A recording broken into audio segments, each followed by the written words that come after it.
Hello BookTube. Today we're going to start on a new bookshelf tour. On the left of the screen is the first bookshelf we ever did, which was a mix mash of different things. This here is primarily the music bookshelf. And this group of shelves here, so let me see if I can get most of it in for you, is where we're going to go next. It's primarily maritime, nautical fiction. The shelf all the way to the right goes into some Bernard Cornwell and George MacDonald Fraser and stuff like that. So I'm actually going to move some of these books off each shelf up into the little reading nook upstairs so I don't interfere with my son who's doing his cartoons right now. But I wanted you to get a look at exactly where all these books are at. So here we are up in the reading nook. Hopefully we can get through this with minimal interruptions. So I took part of that series of 3 bookshelves on the wall, well, actually 2.5 from the looks of it, and brought a few of them up here. So this is, in our tour, the third bookshelf, and it's the top shelf, and it's primarily maritime reference works and maritime history, and it's there, and when that shelf works its way into nautical fiction, which is one of my great loves. So the first book I want to show you is it's in the Oxford Reference series, and it's called The Oxford Companion to Ships in the Sea. It's edited by Peter Kemp, who's you'll see has edited other Oxford editions. So here's what it looks like. Thick thing, paper bound, easy to use. And it's like a little encyclopedia, a little reference work. Something about Peter Kemp. He was educated at the Royal Naval Colleges of Osborne and Dartmouth. He was invalided from the Navy after service in submarines and joined the Times as sporting and yachting editor, and was for many years the editorial staff of the newspaper. Excuse me. During the Second World War, he worked with Naval Intelligence Division and subsequently became head of Naval Historical Branch, Ministry of Defense. He has published widely on naval, military, and yachting subjects and has written several children's novels. So, like all, specialized worlds, here's a sort of example of how the pages work. Maritime history has its own language, and it's everything from how many different types of ships and rope work, which is called Maryland Spike seamanship. There'd be geographical issues, all these things that you can run into in your reading. What sail is that? What do they mean when they say it? And it can be off-putting when you're reading maritime fiction, but if you take the time and have a good reference work with you, it can make it more enjoyable. Okay, Sir Walter Raleigh. And so it's well illustrated. I use it quite a bit, even though I have a nautical background. There's always stuff you don't know, and that's the fun. So yeah, this one I would strongly recommend if you're starting to read nautical stuff, or even if you've read it for a long time. My edition here was 1976, Oxford University Press. So I'm not sure what printing it is, but it's in paper. It probably came out in hardback first. The next book I have here, The Influence of Sea Power upon History, 1660 to 1783, is a standard nautical history. It's one of the classics. When this was a book club edition, Boston, Little Brown and Company. This is actually the 12th edition. It was originally came out in 1890. This is not from 1890. So, for 80 years, this book has had a profound influence upon the history of the world. Naval authorities have not hesitated to call it one of the strongest of the forces that led to the determination of Germany, Italy, Japan, and the United States to become great naval powers. Admiral Mahan's fundamental theories of sea power have never been overthrown. He died on December 1st, 1914, having foretold the defeat of the Central Powers and the surrender of the German Navy in the War of 1914 to 1918. Today he would point out that a conqueror may destroy sea power, but he cannot win the world without sea power of his own. You see references of this book all the time if you read this sort of thing. These. I don't think it's probably the perfect book to start with if you're reading maritime history. It's one you'd have to eventually get to. And so, and then this next book, when we did the first shelf, I showed you my Folio Society Patrick O'Brien collection. And this is a book, it's by Dean King with John B. Hattendorf and J. Worth Estes. And you'll run into Dean King's name quite a lot if you like nautical maritime fiction. It's called the Seer Words. It's a second edition. It's a lexicon and a companion for Patrick O'Brien's seafaring tales. It includes material from the 2 new Aubrey Maturin novels, plus hundreds of new words and illustrations. So what we were talking about with the Oxford, this book does specifically based on the Aubrey Maturin novels by Patrick O'Brien. So if you don't know about the Articles of War that they discuss in there, this actually lists all of them in order. Article 5 condemns all spies and anyone who aids a spy or conspires to help an enemy or a rebel. But you also hear in one of the stories about an auk. That's an auk, A-U-K. A diving bird in the family Alcidae. So it can be really handy. And then a simple word like gob. Among its many meanings, mouth. So shut your gob or something like. You might run into something like that in one of the stories. So good book to have. Time specific and specific to Patrick O'Brien's work.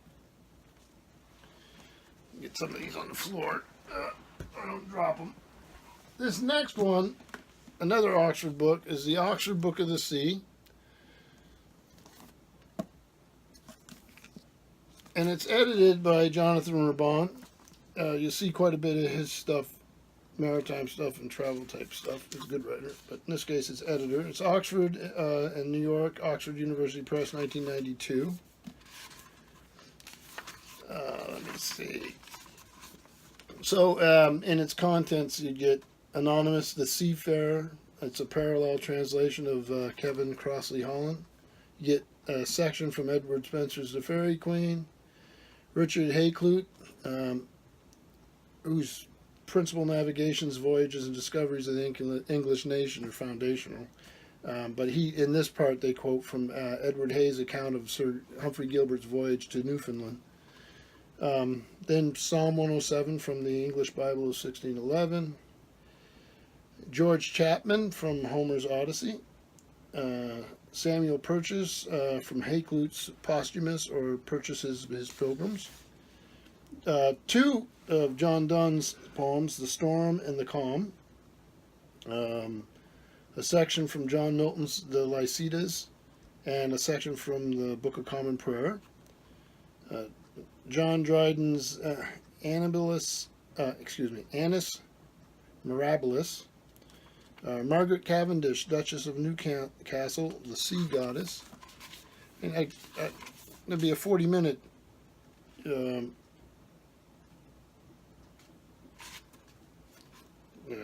discussion if I went through every one of them. I mean, there are a lot of them. There's we looked at the Folio Society, the Riddle of the Sands on the first shelf, and here they have a section from Erskine Childers, Riddle of the Sands. We have Emily Dickinson, Exaltation is the Going.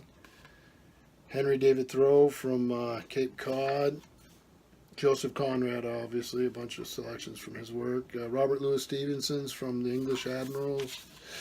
So, let's see if there's any more. John Updike, Senile. E.B. White, The Sea and the Wind Blows. So it's a good selection. So, moving right along. This is a book about a voyage. The Strange Last Voyage of Donald Crowhurst. It's a disturbing series. This is, again, we just did the Oxford Book of the Sea, edited by Jonathan Raban. This is out of a series called The Sailor's Classics, and that series editor is Jonathan Raban. I had this in a paperback in the 1970s when I was a young fella. Here's Donald Crowhurst.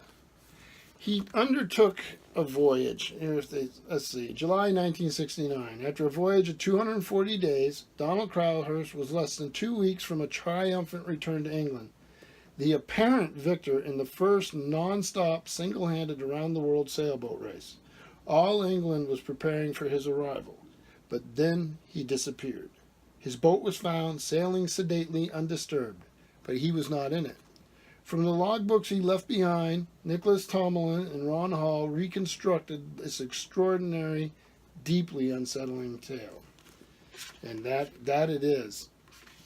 So this is International Marine, which was part of McGraw-Hill out of Camden, Maine.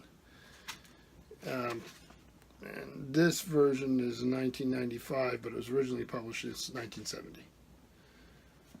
So, Donald Crowhurst is basically falsifying his reports and a bit of a hoax, and he paid for it with his life. Like I say, a disturbing story, but well worth reading.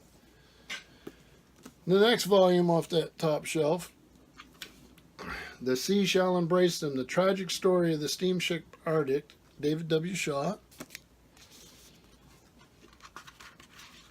This is, let's see, The Free Press, a division of Simon & Schuster, 2002. Title page. Let's see here. The 1854 collision at sea between the Arctic and the Vesta, a much smaller French steamship, set in motion one of the most harrowing events in maritime history, with enormous and tragic consequences. David W. Shaw, who brings decades of experience as a seaman to his writing, has based this riveting tale on the first-hand testimony of the few surviving the wreck, including its heroic captain, James C. Lucy. There's David Shaw right there. Moving right along, I have 2 volumes of the same book, which is a little weird, or in this case is a little weird. And they're The Perfect Storm. And I had this one first, and then I saw this and liked the cover, so I grabbed it. And I still like the cover. It was a movie. It's by the Perfect Storm by Sebastian Junger. And it was a movie. Most of you probably remember it. So it was a storm of the century. Boasting waves over 100 feet high, a tempest created by so rare a combination of factors that meteorologists deemed it the perfect storm. When it struck in October 1991, there was virtually no warning. "She's coming on, boys, and she's coming on strong," radioed Captain Billy Tyne of the Andrea Gale off the coast of Nova Scotia. And soon afterwards, the boat and its crew of 6 disappeared without a trace. There's Sebastian Junger. He's written quite a few things. There's actually a blurb here by Patrick O'Brien. and one by Dava Sobel. She's a good writer. That was an exciting noise. Good book, good movie. So let's see the first one. I probably should say this. The first one there's the good map. You got to have good maps and charts with these things. Let's see. This one's W.W. Norton and Company, New York and London, and it was 1997. And then this one is Fourth Estate, London.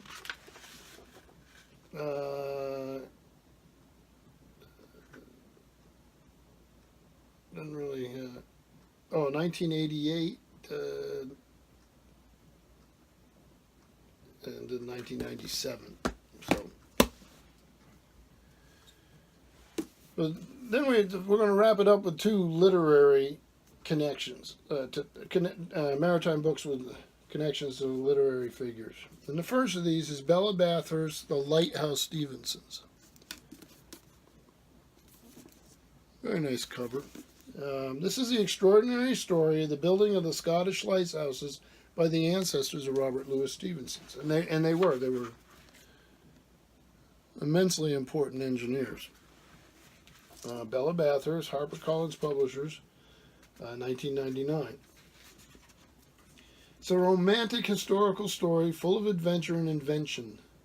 The Lighthouse Stevensons is a unique account of how a single family virtually defined the Scottish coast by designing and building lighthouses in the 18th and 19th centuries. And it's a fascinating story. I mean, these structures are being built in some of the most inhospitable locations you can imagine, so that the technology required was quite amazing, the engineering skill. And the construction workers, I mean, look at the waves breaking. I don't know if I can get that. With storms coming and all that sort of stuff. Trying to put here's Smeaton's Eddystone Lighthouse with dovetailed stone courses, was completed in 1759 and became a model for further lighthouse construction. That picture right there should give you an idea of just how difficult an undertaking this was. So a wonderful story. And then the last one, and I just started reading this. It's been out for a while. I've got it in paperback. It's Hemingway's Boat, Everything He Loved in Life and Lost. I don't know how many books there are about Hemingway, but it's a whole industry. Let's see what we got for publishing data on this.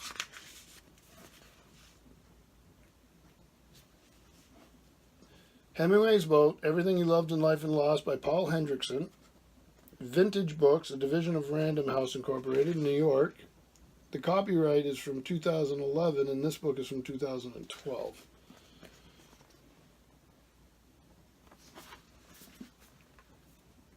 Focusing on the years 1934 to 1961, from Hemingway's pinnacle as the reigning monarch of American letters until his suicide, Paul Hendrickson traces the writer's exaltations and despair around the one constant in his life during this time, his beloved boat, Pilar. Drawing on previously unpublished material, they always say that, Hendrickson shows that for all the writer's boorishness, depression, and alcoholism, and despite his choleric anger, he was capable of remarkable generosity. Hemingway's Boat is both stunningly original and deeply gripping, an invaluable contribution to our understanding of this great American writer. And it's like I say, I just started it, and it starts out pretty nice. It starts in Cuba. The author shows up to where the Pilar is on blocks. In Cuba, he's Hemingway's status is interesting, but so one more Hemingway book. This is the first half of that top shelf on our third bookcase. Thank you, BookTube.